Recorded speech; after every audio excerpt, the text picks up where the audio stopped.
Hello guys, thank you so much for tuning back into Growing Pains. I hope you're having a wonderful morning, evening, night, whatever it is you're doing. I hope it is fantastic. And thank you so much for tuning in on this week's episode. This week it is Christmas edition. It is Christmas today. Merry Christmas. Merry Christmas, everyone. And it is a special edition also because I have my family with us today. And I thought it would be interesting to have them come on and tell them about their business that they have together. So... Oh, this is a PR thing.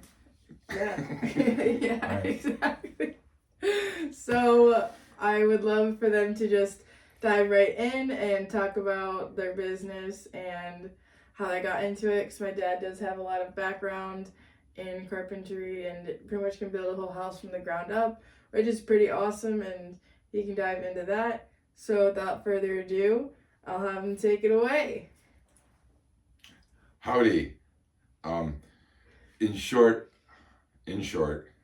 our company is J&J Solutions, and What's the J&J stand for? Jacob and Jason. So, and we do all home remodeling. Nothing's really too big or too small, and I've been doing it since I've been doing this since I was roughly like 12 years old. I got in the field with my father. 12 years old. Wow, okay. That's crazy. Yeah, building houses since It is 12. crazy. Not building houses, but just getting in the field, the trades. And You just see Dad on the roof. He's like, "Where's the one that goes up the roof?" something that's knowledge that is valuable that I'm just trying to hand down to both you guys, really. And we'd like to do a lot of remodeling that involves detail work because I feel that we're both artistically inclined to, give different types of vision to customers that they probably haven't seen before, because there's too many options for people, really, I think. So, but that's really the, what would you say, that's the gratitude I feel from it, is when the customer's happy with the work that you've done and they know that you went the extra mile, and I mean, you did something they didn't have to do, but you did it anyway. Yeah, I mean, and that's just part of our nature. We do it just because we should. Yeah, exactly. What's been one of the hardest projects you've had to do thus far in the J&J Solutions? It's been Probably the first one. let's say probably the first one. Bearish. Yeah. What was that? That was turned out to be way more than what it's just a normal basement. A family room bathroom remodel. It turned into be replacing the sill plate of the house and just extensive work, some little bit of waterproofing, some concrete work. It was redoing some siding and all that. It turned into be bigger than it was supposed to be, but it was a learning experience for both of us too, just because. Yeah, we had to redo the sill pretty much on 3/4 of the back wall What do you of mean? the house. So?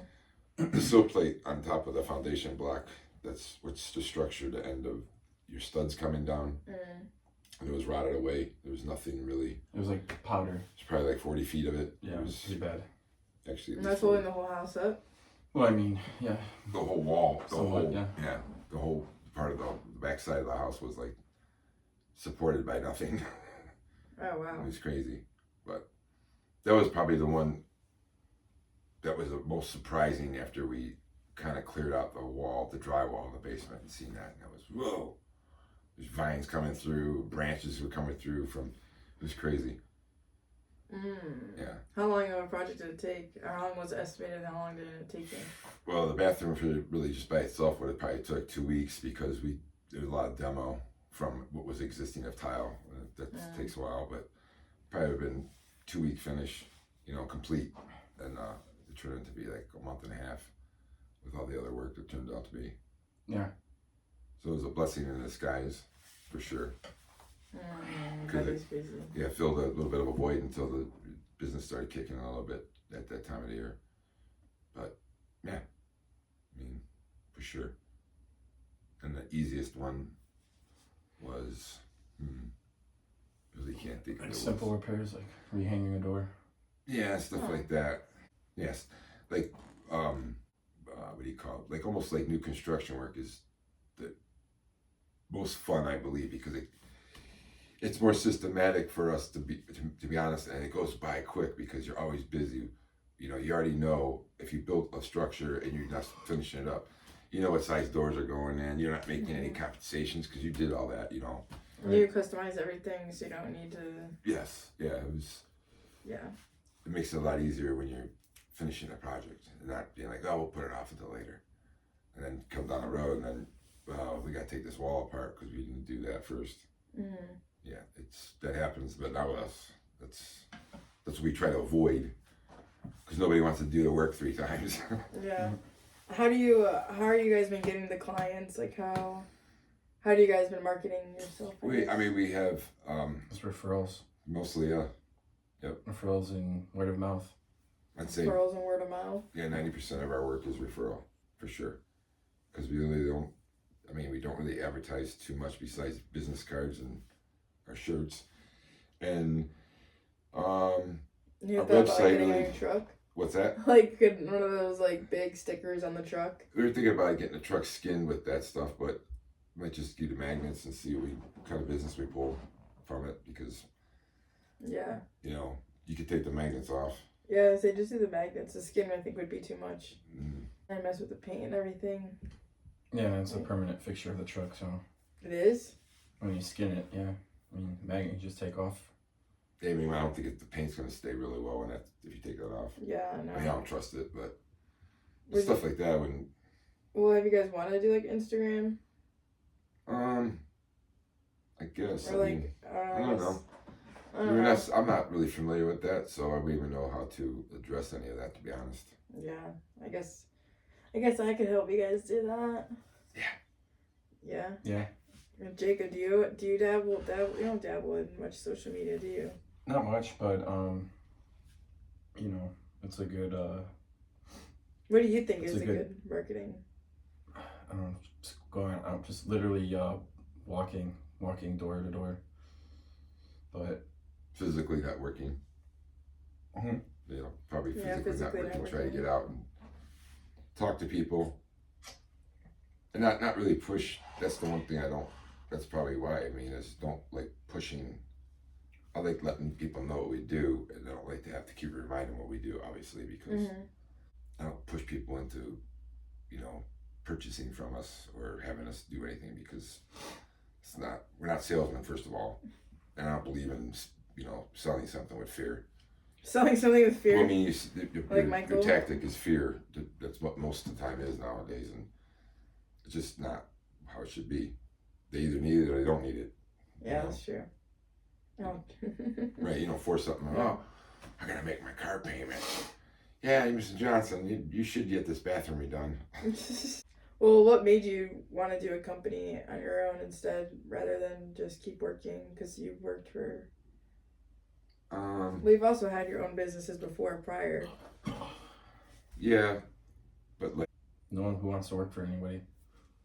It's the grind. Everyone wants to make their own grind. Why would you want to comply to someone else's? Not that it's easy, but it's worth it if you could try to make a go of it. If you're good at something, or you're skilled at something that is, in need, and you should push it and do it. So, and when I do it for somebody else, if it's not taking you anywhere, try to make it happen yourself. If you can't make it happen yourself, then I don't know what to say. Yeah. Did you ever have to work on Christmas, or ever have to work on? I don't think so. Maybe when I was at the apartments. Maybe. But I was with you guys, though. I know that. Sometime for sure. I remember one time you worked for Easter. Yeah, that stunk. When was that? But then Rob took it for me too, I think. Yeah, I worked for Easter when you worked at the apartments. Yeah. Usually you get all the holidays your first year. So right. Yeah. That was horrible. Just gotta pay your dues. That was horrible. It was horrible because, one night it was New Year's actually. It was New Year's Eve, and I had on call and I'm waiting to get something, so I wasn't really drinking or nothing because I was on call. And plus, I was was paranoid I was gonna get something, you know, right when I start drinking. So I'm like, yeah. So I'm sitting there, phone goes off. Someone's locked themselves out. Oh my I'm gosh. like, what the heck? So I'm gonna try to keep this nice. I just want to try to keep this nice. Oh. So I come into the apartment building, and I knew it was a first floor apartment. And I see the steps when you walk in. There's see through. There's no backs, so you can see some people are sitting on the steps. And I see it's this guy who's kind of hidden by the girl, and all you hear is she's eating and looking at me and like, I left my key in the house. And I'm like, first of all, you can't because the door wouldn't lock. You know what I mean? Well, yeah, how'd you lock the door? Right, you need to deadbolt it, so you have to have the key. Because they didn't have handle locks? No, I mean, it was just a free passage handle with just a deadbolt, so you only have one key. So if you lock the door, you had the key. So I'm like sitting there, and I'm like, open it up, and she just kept sitting there and eating, and that guy was like so scared because like he wasn't eating nothing. He was probably like, I'm hungry. But it was like 2 o'clock in the morning. She was locked out and she just started eating her food? Yeah, because she probably ate her key. She probably didn't realize that the holiday stuff was weird. The holiday stuff? Well, I mean, like, yeah, during the holidays when you get on call, then you see how people... Oh my god! Yeah. Well, I mean, that's what I mean. We didn't put it on a stick, like right here. So oh my god. That's right. Ronnie said it's low budget, so we have to... We dub it in later. Yeah. Just your shirt. It's not even your voice. It's Ronnie trying to do your voice. Oh, we just, Hello, mate. Yeah. It's It's me. AI'd. Yes. It's AI'd. Merry Christmas. Is it really? Christmas Charlie. They do have a thing like that, yeah. For AI? Yeah, filler? it can fill, yeah. It's crazy. You should call it couch potato. What? You should call it couch potato. It's just supposed to be a I'm chill... just kidding. Growing pains. Growing pains. Is it because you had growing pains when you were younger? Yeah, Yeah, a lot. it was actually. Oh my gosh, a lot. Did you actually like the show Growing Pains too or something? There was a show called Growing Pains. Yeah, but you guys are too young for that. I'm too young, but at least I know. Growing Pains. Yeah, or something. We get one of those. That'd be pretty cool to have right here. Like, be like the old time radio stations. That's just thing. Mighty horse, just beat mighty dog. What about you, Jacob? How have you been, like, in the company? Fine. Just making money, so. Have you guys been... What's that? What is that noise? What was that? I don't know, it sounded like someone dragging something against the wall. I don't know, it sounded like that. I was like, paranormal activity going on here. Yeah. Sounded like something in the walls. Yeah.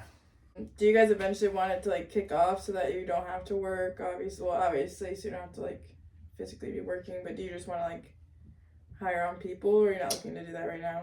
I mean, well, that's the goal, obviously. But, you know, you want to make sure you have enough so everybody can eat. You got to make sure you got it, so. Because I've been there where you get hired and you're like, oh, man, this is good. Well, we don't need you no more. Yeah.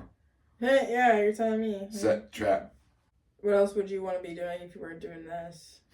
No clue. Making pastries. or not pastries, but Shepherd. I'll be a sheep herder. yeah, I mean that would be really nice to have Like a a huge stock farm? Yeah, with I want to have like a huge greenhouse with a whole bunch of herbs and plants and vegetables. right to go with the farming. Yeah, for sure. Cows, chickens. That would be really swell. So your van life thing is not really any potential right now? I want to do that. I mean, you could still hit all the farms on the way. Like, I'm just gonna stay here. Yeah, I'm just gonna learn all about the farms before I actually This do week, it. yeah, this week I'm gonna shear the sheep. Next week I'm gonna milk the cow. Every Next farm I go one. to, I learn something different. Yeah.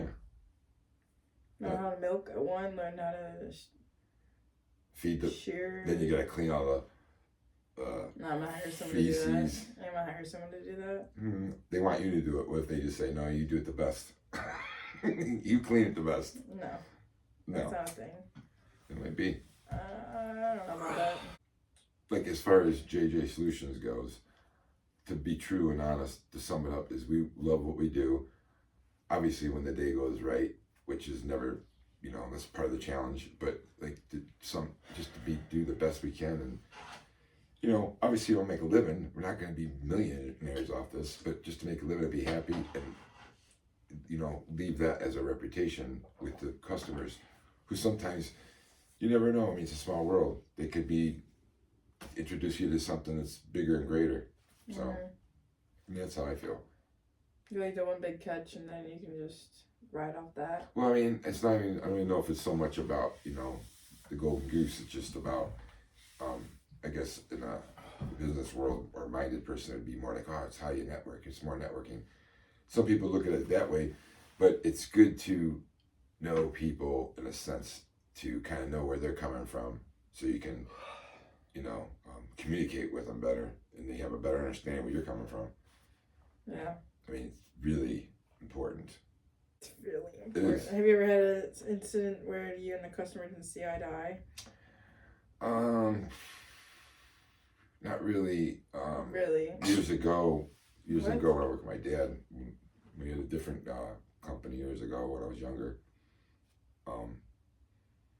But the people, I don't even remember their names, but it was just it was a bad situation, because I kind of just let everything keep sliding, small projects while we were doing a big job. And then at the end of the job, the final task that was being done was putting a garage door on after we built the garage. And the lady really literally right there refused to pay me right after the guy put his tools away from, because that's the only thing we didn't do is we didn't install the garage doors. I had a company that would do it, that come in, because they're much quicker at it, and they know what they're doing faster. As soon as he was done, I went, because I already could tell at the tail end of the job I was having problems with them. I could just tell their whole. So I went out to the truck, and Grandpa was telling me, just don't, say nothing. You don't want to regret. I'm like, I'm not gonna say nothing. What do you mean say? Well, I mean, because I kind of knew that she was gonna give me a problem. I didn't realize she was gonna totally not pay me.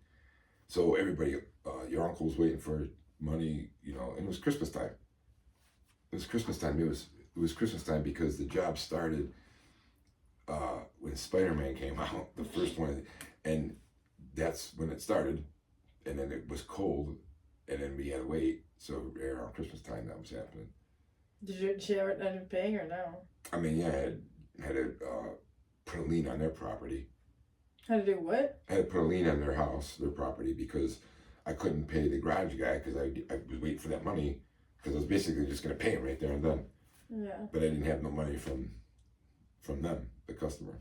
So they basically thought they were going to get away with all this and then sell the house.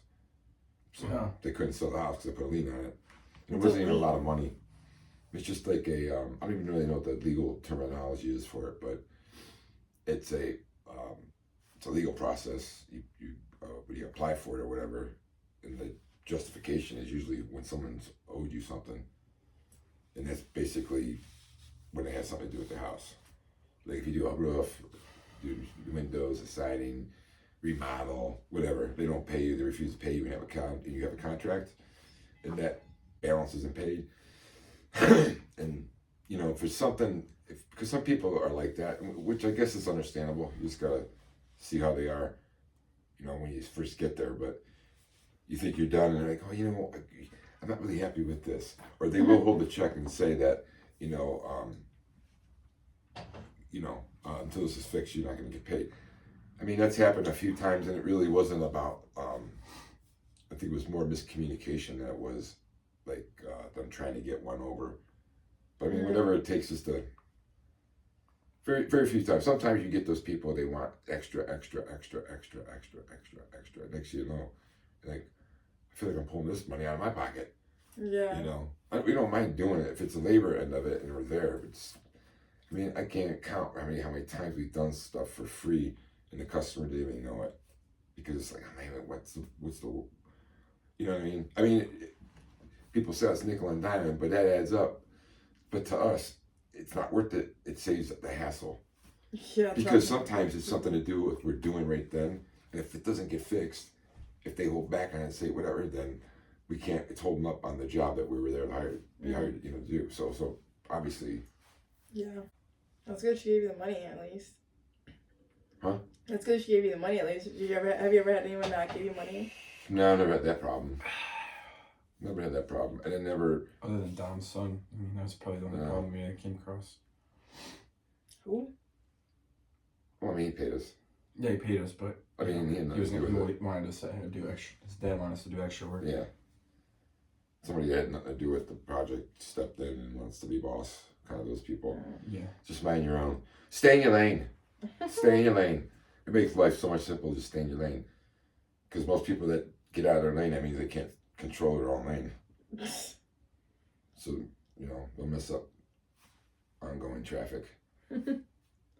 Yeah. But no, that's never really happened. Because most people, you know, I mean, I've never come across as a intimidating or a threatening type of person to where, or a cold person, because there's a lot of contractors and salesmen even, they'll come in with no, you know, I mean, no personality, I guess you could say, and have any kind of type of relation with a potential customer, Mm-hmm. you know, because we all have some kind of common ground. Yeah, that's true. We have something to relate to. And what is it that we relate to? What? You said that. You said that. We have something. We have something to relate to. Yes. We're all family. Yes. When I think it was our first Christmas in Westlake. It was kind of cool when everybody came over and we did that saran wrap ball, whatever. Oh, yeah. Oh, yeah. That was so funny. Yeah. I'm gonna have a cigarette. Thank you guys so much, and thank you, Dad. And You're welcome. my brother left, but yeah, I think I saw that. But And Merry Christmas and God bless. yeah, Merry Christmas. I hope everyone has a fantastic day. And I do have a song of the day, and it's brought to you by my dad. And the song is Glad All Over. what? Glad All Over. Glad All Over? Yeah. By who? By Dave Clark 5. Yeah, never heard that. Do you play that a lot? Lately I do. Oh. Because I found out it's Eddie Van Halen and Alex Van Halen is how they got their start in the sense of the type of music they played. In the beginning, how it goes, dun, dun, it's the drum beat. And Eddie looks at Alex and he said, "We got to do this." Okay. Well, go get a listen, guys. Thank you guys so much for listening and tuning in. And go like and subscribe. And yeah, have a great rest of your day. Thank you guys. See you next week. Merry Christmas.